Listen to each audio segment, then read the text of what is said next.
बहुत शुक्रिया जनाब स्पीकर। तीन मिनट प्लीज। जी मैं पहले शुक्रिया अदा करता हूँ और ऐवान से गुजारिश है ज़रा 2-3 मिनट तहम्मुल से सुन लें।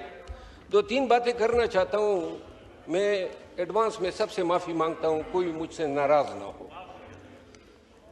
पाकिस्तान तहरीक इंसाफ से वाबस्ता रहा, उसका मेंबर बना, 3 दफ़ा निकाला गया हूँ, 34 दफ़ा निकाले जाने की मुझ में सख्त नहीं है। लेकिन आज जो ऐवान में हुआ, कुछ बातें गुज़ार करना चाहता हूँ, कुछ अपने दोस्तों को गुज़ार करना चाहता हूँ। आईनी तरमीम आ रही है, 48 शिकों पे जो है तरमीमात प्रपोज्ड हैं। बजाय इसके कि हम एकेडमिक बातें करते, हम उन शिकों पे कोई गुफ्तगू करते, आगाही देते ऐवान को, अवाम को।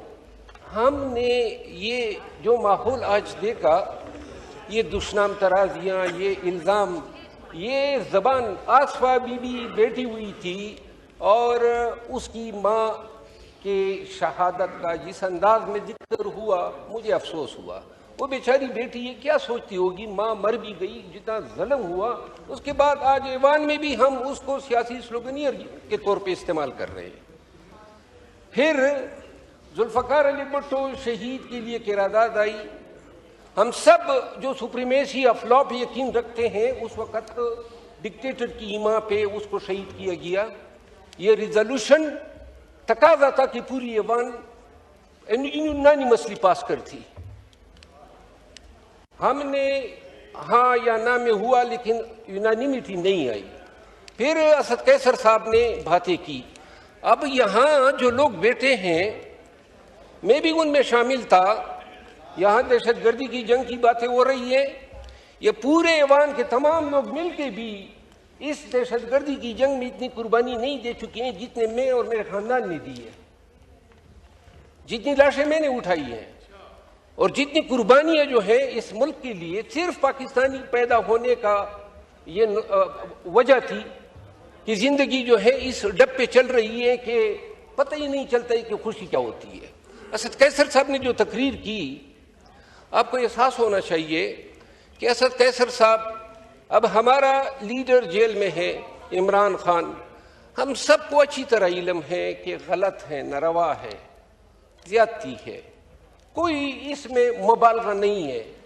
लेकिन ये भी हकीकत है कि हमने ऐवान के अंदर, काश हम इस तरह ऐवान को रखते। जब राजा साहब तकरीर कर रहे थे और जिस तरीके से उसको आवाज़ें उस पर कसी जा रही थी, वज़ीर आज़म रहे हैं, स्पीकर ऑफ द हाउस रहे हैं, मेरा ख्याल नहीं है कि ऐसे रिस्पेक्टेबल पर्सन ऐसे रवैयों के हकदार हैं। लेकिन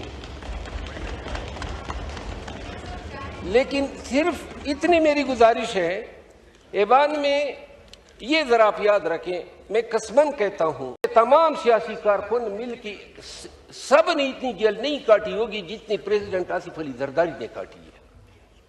तो लिहाजा उसको चोर चोर के नारे कहने से क्या हासिल होगा। हम वैसे ही माहौल खराब कर देते हैं इस ऐवान का। हम इमरान खान पे अगर उधर से कोई इल्ज़ाम तराशियाँ होती है, कुछ तो सोचो ना। क्या ही बात हो कि जनाब राजा साहब जो है वो इस साइड पे आए और हाथ मिलाएं, मियाँ शहबाज शरीफ साहब आए और हाथ मिलाएं। कभी हमने एक दूसरे को इंसान की नज़र से ही नहीं देखा है। आखिर में 2 बातें करना चाहता हूँ। तरामीम कल आ रही है, 2 तरामीम पे मैं अपनी राय देना चाहता हूँ। हो सकता है कुछ लोगों को मेरी इस बात का जो है कोई फ़र्क पड़े या नाराज़ हो जाए। आर्टिकल 243 अमेंड हो रहा है। ये आर्टिकल 243 आईन में वाहिद सीख हैं जो सिविलियन सुप्रीमेसी, बालादस्ती को यकीनी बनाता है। पाकिस्तान की तारीख आप सबके सामने है। बार बार फौज आई, मार्शल लॉ लगाया, डिक्टेटरशिप रही, डायरेक्टली इनडायरेक्टली हुकूमतों में हमेशा ये इन्वॉल्व रही।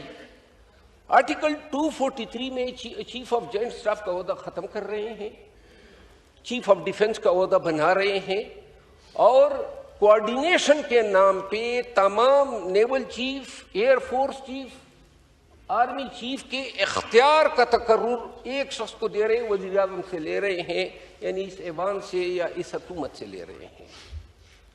क्या जो हमारे आर्मी चीफ है, ताकत में कोई कमी तो नहीं है, इख्तियारात में कोई कमी तो नहीं है? क्यों हम अपने ये इख्तियार, तो लिहाजा ये मुल्क, ये अवाम तवक्को रखते हैं। आप अपने हाई कोर्ट के जजेस को, आखिरी बात सर प्लीज, आखिरी बात, ये अवाम तवक्को रखते हैं कि हम मिल के उनके तहफ़्फ़ुज़ के लिए, बुनियादी इंसानी हकूक़ के तहफ़्फ़ुज़ के लिए, जमहूरियत की बालादस्ती के लिए और कानून की हुक्मरानी के लिए कानून साजियाँ करेंगे। आए दिन वो तकरीर मुकम्मल ही नहीं होती हैं जिसमें आपने हमने फौज के तारीफ़ें नहीं करनी है। और इसके अलावा ये मुमलिकत खुदादाद पाकिस्तान है, बेशक हमारी फ़ौज हमें अजीज़ हैं, जंग जीती है, कुर्बानियाँ देती हैं, लड़ती हैं, ये इसका काम है, इसी की तनख्वाह मिलती है और इसीलिए जो है ये बॉर्डर पे तैनात होती है।